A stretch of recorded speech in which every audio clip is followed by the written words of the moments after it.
बिस्मिल्लाहिर्रहमानिर्रहीम। अस्सलाम वालेकुम नाज़रीन, मैं हूं आपका होस्ट अहमद फवाद। अहम खबरों के साथ आज की व्लॉग में आपकी खिदमत में हाजिर हुआ हूं। सबसे पहली बड़ी ब्रेकिंग न्यूज़ तो यह है कि एस्टेब्लिशमेंट और नून लीग का रोमांस बिल आखिर ख़त्म हो चुका है। दोनों लड़ पड़े हैं। सबसे पहले नून लीग का मीडिया ट्रायल शुरू हुआ और अब एस्टेब्लिशमेंट पर भी नून लीग की जानिब से जो तनकीद है ना वो शुरू हो गई है। और दोनों ये जो नाकामियां हैं ना, नाकामियों का बोझ एक दूसरे पर डालना शुरू हो चुके हैं। इस पर कुछ आम तीन तफसीलात आपके साथ में शेयर करूंगा कि कैसे एस्टेब्लिशमेंट और इमरान खान साहब के जो राब्ते हैं वो भी बहाल हो चुके हैं और भरपूर कोशिश की जा रही है इमरान खान साहब को मनाने के लिए और मुख्तलिफ अंदाज में इमरान खान साहब को डील के लिए अप्रोच भी किया जा रहा है। इस पर कुछ इंपॉर्टेंट डिटेल्स आपके साथ शेयर करूंगा। दूसरी इंपॉर्टेंट खबर यह है कि आज़ाद कश्मीर के इंतखाबात जो कि 27 जुलाई को होने जा रहे हैं वो मुलतवी होंगे। ऐसा मैं क्यों कह रहा हूँ? आज़ाद कश्मीर में इस वक्त क्या चल रहा है, इवन के 20 दिन आप यूँ समझे कि 2 से ढाई हफ्ते बाद आज़ाद कश्मीर में इंतखाबात होने हैं, लेकिन कोई कंपेन तक वहाँ पर नहीं चलाई जा पा रही। और अगर कोई चला भी रहा है, यानी कि आपके साथ मैं एक एग्जांपल शेयर करूंगा कि पीटीआई पीपल्स पार्टी के एक उम्मीदवार हल्के में गए वोट लेने के लिए, तो लोगों ने जूतों और लोटों के साथ उसका जो इस्तकबाल है ना वो किया है और बड़ी मुश्किल से वो वहाँ से अपना जो पीछे है ना लोगों से वो छुड़ाकर भागा है। इस पर कुछ इंपॉर्टेंट डिटेल्स आप सच में शेयर करूंगा जी। आगे चलते हुए जी, ट्रंप और ईरान का जो मामला है ये कहाँ तक पहुँचा। ट्रंप ये कहता है कि ईरानी उन्हें कत्ल कर देंगे और अगर उन्हें कत्ल किया जाता है तो फिर उसके बाद ईरान पर मतलब है कि जो हमला है ना अमेरिका की जानिब से मुकम्मल तबाही वाला वो कर दिया जाएगा। और साथ ही साथ ट्रंप ये ऐलान करता है कि कोई अब जो सुलह है वो नहीं होगी, बल्कि अब जो सीज़ फायर है वो ईरान के साथ हमारा ख़त्म हो चुका है। इस पर भी कुछ इंपॉर्टेंट डिटेल्स आपके साथ में शेयर करूँगा। क्या फील्ड मार्शल और आर्मी चीफ आसिम मुनीर साहब जो हैं वो दोबारा अमेरिका और ईरान के दरमियान सालसी करवा पाएंगे? इस पर भी कुछ इंपॉर्टेंट डिटेल्स हैं, वो भी आज के व्लॉग में आपके साथ में शेयर करूंगा। सबसे पहली बड़ी ब्रेकिंग न्यूज़ आपके साथ में शेयर करता चलूँ जी, और पाकिस्तान तहरीक इंसाफ की जानिब से एक अहसन इकदाम उठाया गया है वो आपको बताता हूँ जी। पिछले दिनों एक खबर सामने आई जिसमें यह बताया गया कि आज से कोई 2 महीने पहले केपी हुकूमत ने कोई एक बिल पेश जो है वो मंजूर किया और इस बिल में क्या जी कुछ मरात वगैरह जो पार्लियामेंटेरियंस हैं सूबाई असम्बली के उनको दी गई हैं। इस पर जी खासी तनकीद हुई। इवन के पाकिस्तान तहरीक इंसाफ को सपोर्ट करने वाले जो लोग हैं उन्होंने भी एक मुस्बत तनकीद की यहाँ पर पाकिस्तान तहरीक इंसाफ पर और केपीके की हुकूमत के ऊपर कि ये इमरान खान साहब का विजन या इमरान खान साहब का नज़रिया नहीं है जो बिल्स आप लेकर आ रहे हैं। तो बहरहाल जी इस तनकीद पर सबसे पहले सुहेल आफरीदी जो हैं इसको जस्टिफाई उन्होंने नहीं किया कि भाई ये इस तरह से हो गया, उस तरह से हो गया, इस तरह से हो गया, बल्कि उन्होंने इसके ऊपर एक्शन लेने का ऐलान किया। अब पाकिस्तान तहरीक इंसाफ के रहनुमा हैं शफी जान और केपी हुकूमत का हिस्सा है जी, उन्होंने ये ऐलान कर दिया है कि ये जो मुतनाज़ शिकें हैं ये वापस ले रही है केपी हुकूमत। तो इसलिए जी ख़बर शेयर करने का मकसद यहाँ पर यह था कि पाकिस्तान तहरीक इंसाफ के जो सपोर्टर्स हैं उनके ऊपर ये तनकीद की जाती है जी कि आप बिल्कुल ही इमरान खान साहब के कल्ट फॉलोअर्स हैं। ऐसा बिल्कुल नहीं है। आज इमरान खान साहब भी अगर करप्शन करते हैं, इमरान खान साहब भी जो है वो घपले करते हैं और ये आसाइशों वाले बिल्स जो हैं वो मंजूर करवाते हैं, तो उन पर भी ये पीटीआई के जो सपोर्टर्स हैं वो तनकीद ज़रूर करेंगे। और इमरान खान साहब को जो मकबूलियत मिली हुई है वो इसीलिए मिली हुई है कि वो अपने नज़रिए और अपने असूल के ऊपर डटकर इस वक्त खड़े हुए हैं। तो बहरहाल जी कहने का मतलब यह है कि ये सपोर्टर्स हुए हैं कि पीटीआई भी अगर गलत काम करी तो उसके ऊपर जो तनकीद है वो करती है। तो इस बिल पर तनकीद की गई, खुलकर तनकीद की गई। और दूसरी तरफ सुहेल आफरीदी या जो दीगर क़यादत इस वक्त केपी में मौजूद है उन्होंने इस तनकीद के ऊपर जस्टिफिकेशन देने की बजाय इसको एक्सेप्ट किया कि ये काम हुआ है और अपनी गलती को भी एक्सेप्ट किया और उसके बाद इन शिकों को वापस लेने का जो ऐलान है ना वो कर दिया गया है। तो ये जी एक पाकिस्तान तहरीक इंसाफ की जानिब से अहसन इकदाम था। दूसरी इंपॉर्टेंट खबर ये है जी इस हुकूमत के हवाले से कि रात के अंधेरे में एक मरतबा फिर से जो पेट्रोलियम मसनूआत है उनकी कीमतों में इजाफा कर दिया गया है। डीजल और पेट्रोल तकरीबन 14 रुपये उसमें जो इजाफा है ना वो किया गया है।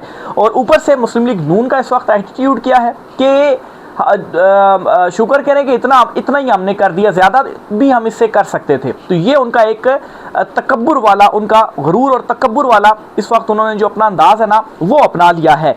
तो बहरहाल जी हमारी आवाम भी है वो भी सोई हुई है, पुरअमन तरीके से वो निकल सकते हैं, लेकिन कभी कभार तो ऐसे लगता है जी कि इस अवाम का सब्र आजमाया जा रहा है। और ये जो अवाम है, जो पाकिस्तानी अवाम है, ये वाकई बड़ी सब्र वाली निकल रही है कि जितनी मर्जी पेट्रोलियम मसनूआत की कीमतें आप बढ़ा लें, इन्होंने कुछ भी नहीं बोलना। अब आप देखें कि इन कीमतों ये जो कीमतें बढ़ाई गई हैं, अभी तकरीबन 314 या 315 रुपये फ़ी लीटर पेट्रोल की कीमत हो जाएगी।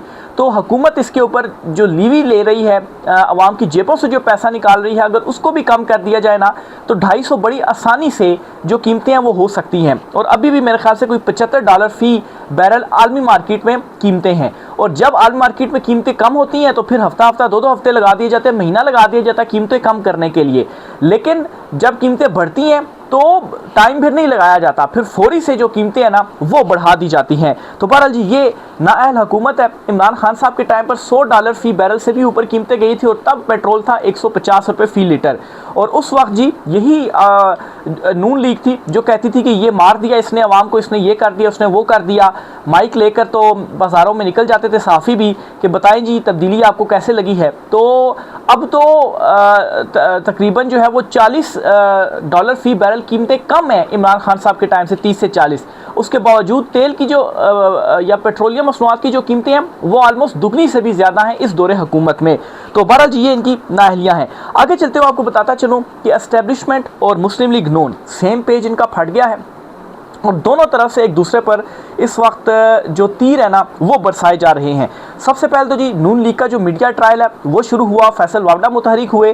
फिर उसके बाद ये जो डार फैमिली वाला केस था इसमें जिस तरीके से मीडिया में कवरेज हुई और लंबे लंबे इसके ऊपर जो बीपर्स थे वो भी होते रहे। जाहिर सी बात है मीडिया ट्रायल भी इसके ऊपर हुआ इसहाक डार या शरीफ ख़ानदान का। लेकिन अब दूसरी तरफ ये हो रहा है जी कि एस्टेब्लिशमेंट को भी हरफ तनकीद का जो निशाना है ना वो बनाया जा रहा है। हुआ क्या है जी, अब सार आलम है, ये सहाफ़ी हैं, साबिक चेयरमैन पैमरा भी रह चुके हैं नून लीग के दौर में, गालिबन उन्होंने ही इनको लगाया था। तो बहरहाल जी इनके हवाले से ख्याल किया जाता है कि ये कट्टर नून लीगी ही इनको तस्वुर किया जाता है। इन्होंने जी तनकीद शुरू कर दी है मोहसिन नकवी के ऊपर। अब मोहसिन नकवी जो हैं उनके हवाले से ये ख्याल किया जाता है जी कि असल में वो एस्टेब्लिशमेंट के साथ ही जुड़े हुए हैं। नहीं तो आप देखें वज़ारत दाखिला की इतनी इंपॉर्टेंट पोस्ट, चेयरमैन पीसीबी की इतनी इंपॉर्टेंट पोस्ट, और अब जो है वो खारजा अमूर भी उन्होंने संभाले हुए हैं। हालांकि फ़िलहाल तो वो वज़ीर खारजा नहीं है, लेकिन कहने वाले बताते हैं, बाखबर हल्के ये बताते हैं कि इसहाक डार जो हैं उनकी जगह अब मोहसिन नकवी लेने जा रहे हैं। बहरहाल अब सार आलम जो हैं वो मोहसिन नकवी के ऊपर उन्होंने तनकीद शुरू कर दी है, यानी कि जो तीर के नश्तर है ना वो बरसाना शुरू हो गए हैं। और क्या तनकीद की जा रही है, ख़ास तौर पर बलूचिस्तान और कश्मीर और GB वगैरह इन जो यहाँ पर सूरत हाल है, इस सारी सूरत हाल को लेकर अब सार आलम ये कहते हैं जी कि तुमने क्या किया है। ये उनकी लैंग्वेज थी, मतलब तुम का लफ्ज़ जो है वो इस्तेमाल वो कर रहे हैं। तुम का लफ्ज़ इसलिए मैं आपके सामने रख रहा हूँ जी कि इससे आप अंदाज़ा ये लगा सकते हैं कि इस वक्त किस कदर गुस्सा है एस्टेब्लिशमेंट के ऊपर या मोहसिन नकवी के ऊपर कि भाई तुम क्या कर रहे हो, इतने अरसे से तुम वज़ीर दाखिला हो। फिर उसके बाद ये कहा जी कि वज़ारत खारजा भी आप खुद संभाली हुई है, चेयरमैन पीसीबी खुद बने हुए हैं, क्रिकेट को जो है वो आपने तबाह कर दिया है। तो ये सारी तनकीदें किसके ऊपर हो रही हैं, ये मोहसिन नकवी के ऊपर हो रही हैं। अब मोहसिन नकवी के ऊपर तनकीद इस तरह से होना जाहिर सी बात है। डॉट कनेक्ट्स अगर किए जाएँ, फिर उसके अलावा जो नून लीग के ऊपर हो रही है, तो जो सेम पेज है ना वो फट चुका हुआ है और इनको ये नज़र आने लग पड़ा है कि भाई अब हमारा बिस्तर वाकई गोल है। सुहेल वड़ाज वैसे ही कॉलम्स में नहीं लिख रहे कि जी का जाना ठहर चुका है, दाल में काला, बल्कि पूरी जो दाल है ना वो इस वक्त काली पीली हुई पड़ी हुई है। और ऊपर से इमरान खान साहब से राब्ते बहाल करने के लिए भी और इवन के डील और इमरान खान साहब को मनाने के लिए भी जो एफर्ट्स हैं ना वो मुख्तलिफ अंदाज से अब की जा रही हैं। अब क्या हुआ है, कोट लखपत जेल के जो असीरान हैं शाह महमूद कुरैशी और दीगर, इनसे मुलाकात की जाती है फवाद चौधरी और मौलवी महमूद वगैरह इनकी जानिब से। अब फवाद चौधरी और ये जो हैं ये भी असल में इनके वाले से भी ये है जी कि असल में एस्टेब्लिशमेंट के ये पैगाम लेकर जाते हैं, नहीं तो अदरवाइज़ इनको क्या कि वो शाह महमूद कुरैशी से जो मुलाकात है वो कर रहे हैं। असल में वहाँ पर ये जाते हैं शाह महमूद कुरैशी को मनाने के लिए कि आप कौमी हुकूमत पर हमारे साथ मान जाएँ, फिर उसके बाद हर तरह का जो रिलीफ है वो आपको मिल जाएगा। सियासी कैदियों की जो रिहाई है वो भी हो जाएगी, बाकी रिलीफ भी मिल जाएंगे और इमरान खान साहब को भी रिलीफ मिल जाएगा। लेकिन इमरान खान साहब फिर पॉलिटिक्स में नहीं होंगे, बल्कि इमरान खान साहब जाएंगे बाहर बैरून मुल्क अपने इलाज के लिए। यानी कि माइनस इमरान खान जो डील है वो इस अंदाज में शाह महमूद कुरैशी के सामने रखी जा रही है कि अब खान साहब को माइनस नहीं कर रहे, सिर्फ उनसे ये कह रहे हैं कि बैरून मुल्क चले जाएं वो इलाज के लिए।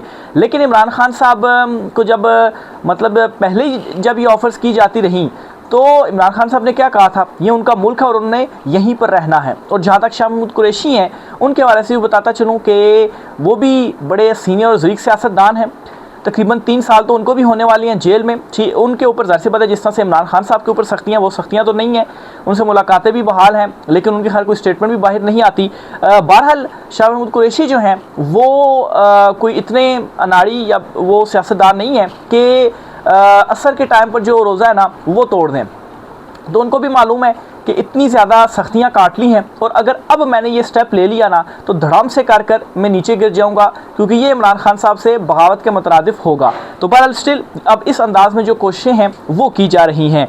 दूसरी तरफ नाज़रीन, मामला आज़ाद कश्मीर का भी आपके साथ शेयर करते हैं। आज़ाद कश्मीर में इलेक्शन मुलतवी हो जाएंगे। मैं ये बात क्यों कर रहा हूँ, क्योंकि हालात ऐसे लग नहीं रहे कि इन हालात में वहाँ पर जो इंतखाबात हैं वो साफ़ और शफाफ मुमकिन हो पाएंगे। एक तो आज़ाद कश्मीर जो अवामी एक्शन कमेटी है जिसे कालादम करार दिया गया है, इन्होंने लॉन्ग मार्च का भी ऐलान कर दिया है 15 जुलाई को, और 15 जुलाई को उन्होंने कहा है लॉन्ग मार्च जो है इनका वो फिर मुजफ्फराबाद का भी रुख करेगा।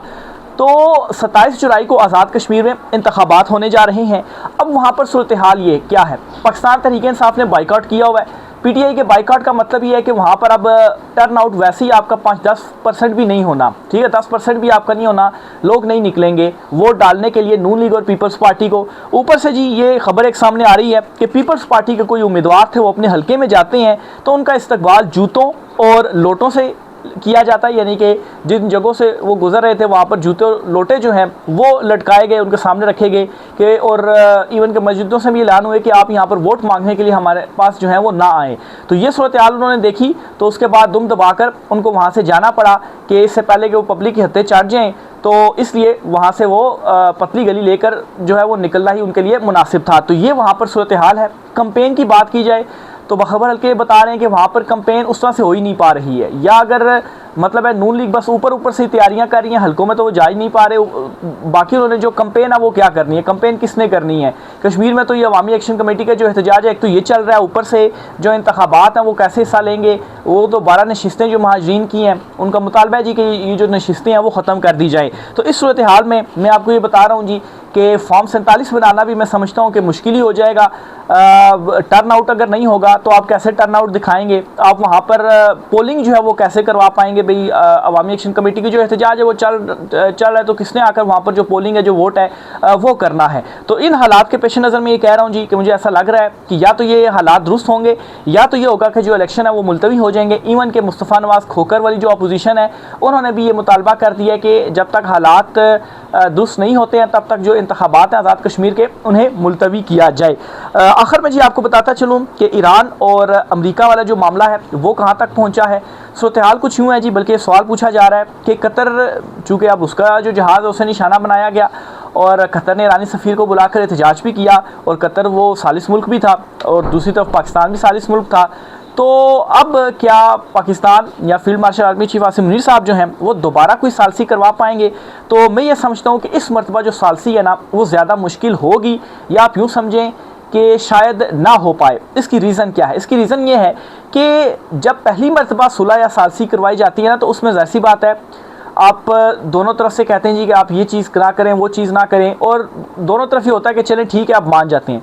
लेकिन एक मरतबा सालसी हो, MIU हो और उसके बाद खिलाफ वर्जियाँ की जाएँ, फिर उसके बाद दोबारा सालसी करवाना ये बहुत ही मुश्किल, यानी कि नामुमकिन की हद तक मुश्किल जो काम है ना वो फिर बन जाता है। बहरहाल सूरत हाल क्या है, अमरीकी सदर जो ट्रंप हैं वो क्या कहते हैं, वो ये कहते हैं कि ईरान ने रब्ता किया है कि हमारे साथ बातचीत करो, लेकिन हम उनके साथ कोई बातचीत नहीं कर रहे, और जो सीज़ फायर है ना वो अब ख़त्म हो चुका हुआ है। ये ट्रंप ने वाज़े दो टोक जो ऐलान है ना वो कर दिया है अपनी जो उसकी ट्रुथ सोशल मीडिया का जो उसका सोशल मीडिया प्लेटफॉर्म है उस पर उसने ऐलान कर दिया। यानी वो खुद ही यहाँ पर सालसी से भी इनकार कर रहा है कि भाई हमने कोई बातचीत करनी ही नहीं है, तो बातचीत अगर कोई मानना फ्रीक तो फिर सालसी जो है वो कैसे होगी। दूसरा ट्रंप ये कहता है कि ईरान जो है वो मुझे कत्ल करना चाहता है, और अगर ऐसा हो जाता है तो फिर अमेरिका ने फुल जो अटैक है ना वो कर देना ईरान पर, और मुकम्मल उसको जो तबाह है ना वो कर देना है। और दूसरी तरफ जो ईरान है, ईरान ये कहता है जी कि हम किसी भी धमकी या दबाव के नतीजे में मुज़ाकरात नहीं करेंगे। ट्रंप ये क्लेम तो कर रहा है, ईरान कहता है जी कि हमसे बातचीत करें, लेकिन ईरान ये कह रहा है जी कि हमने खुद ही उनसे जो मुज़ाकरात हैं वो मुअत्तल कर दिए हैं। जहाँ तक MOU का मामला है तो वो भी ऑब्वियसली दोनों तरफ से जो खिलाफ वर्जियाँ हैं वो इस तरह से हो चुकी हुई हैं कि ईरान कहता है कि पहले उन्होंने खिलाफ वर्जी की, फिर उसके बाद हमें उनके जहाज़ों को निशाना बनाना पड़ा। अच्छा, यहाँ तक भी खबरें चल रही हैं और अमरीकी मीडिया जो है वो ये खबरें चला रहा है कि ईरानी हुकाम ने कहा है कि जो जहाज़ों को उन्होंने निशाना बनाया उनकी गलती थी, उनको नहीं बनाना चाहिए था। बहरहाल ज़ाहिर सी बात है, एक मुमालिक जो होते हैं वो फिर अपने हक में प्रोपेगेंडा भी करते हैं। ईरान की तरफ से तो ऐसी कोई वो नहीं हुई कि उन्होंने कोई गलती जो है वो अपनी तस्लीम की हो, कोई खबर नहीं आई, लेकिन अमेरिका इस चीज़ को जो है वो चला रहा है। अमेरिकी सदर ट्रंप तो ये भी कह रहे हैं कि वो दोबारा मुज़ाकरात के लिए हमसे कह रहे हैं, लेकिन ईरान जो है वो कहता है जी कि हमने तो मुअत्तल कर दिया हुआ है। तो बहरहाल यहाँ तक अब जो मामलात हैं वो पहुँच चुके हुए हैं। ऊपर से स्ट्रेट ऑफ हार्मूज़ बंद करने का जो ऐलान है ना, वो इस तरह से कर दिया गया है ईरान की जानिब से कि अगर मज़ीद कशीदगी बढ़ती है तो फिर उसके बाद जो स्ट्रेट ऑफ हार्मूज़ है वो भी बंद कर दिया जाएगा। ऑलरेडी आलमी मार्केट में तेल की जो कीमतें हैं वो भी इंक्रीज़ हो गई हैं, इसी वजह से कि जो जंगबंदी है या जो सीज़ फायर है ये अब ख़त्म हो चुका है। तो अगर ये सिलसिला इसी तरह से चलता है तो फिर उसके बाद पूरा खित्ता दोबारा से इस चीज़ में डूबेगा कि उनकी जो माशतें हैं वो तबाही की तरफ जाएंगी। पहले भी जो MOU हुआ उसका भांडा भी फोड़ा था JD वैंस ने, और ये बताया था कि इस वजह से ये आर्जी तौर पर MOU हुआ है क्योंकि ख़ास तौर पर नेटो और यूरोप जो है उस पर जो दबाव था वो बढ़ता जा रहा था। उनके जो रिजर्व्स थे वो ऑलमोस्ट ख़त्म हो गए थे, तो उन्हें तेल की ज़रूरत थी। तो इसलिए जी आर्जी MOU कर लिया गया कि हम भी और यूरोप भी अपने जो रिजर्व्स हैं वो दोबारा से भर ले, मज़ीद भी अपने जो रिजर्व्स हैं वो कर ले, और तेल का कोई अल्टरनेट जो है वो निकाल लिया जाए जैसे वेनेजुएला वगैरह से, तो ईरान के ऊपर इन्हिसार कम हो जाए या 2-3 महीने मिल जाएँ, तो फिर उसके बाद हम दोबारा से जो ईरान के ऊपर हमला है वो कर दें। और उसके पीछे एक रीज़न ये भी कही जा सकती है कि ज़ाहिर सी बात है वो जो ग्रेटर के अज़ाइम हैं फिर वो कहाँ पर जाएंगे, वो भी तो आखिर पूरे करने हैं। अगर वो पूरे करने हैं तो फिर कैसे कोई जो मुआहदा है वो हो सकता है। फिर इसी तरह से अमेरिका से ये भी अब खबर सामने आ रही है कि अमेरिका ने मज़ीद जो पाबंदियाँ हैं वो ईरान पर आयद कर दी हैं।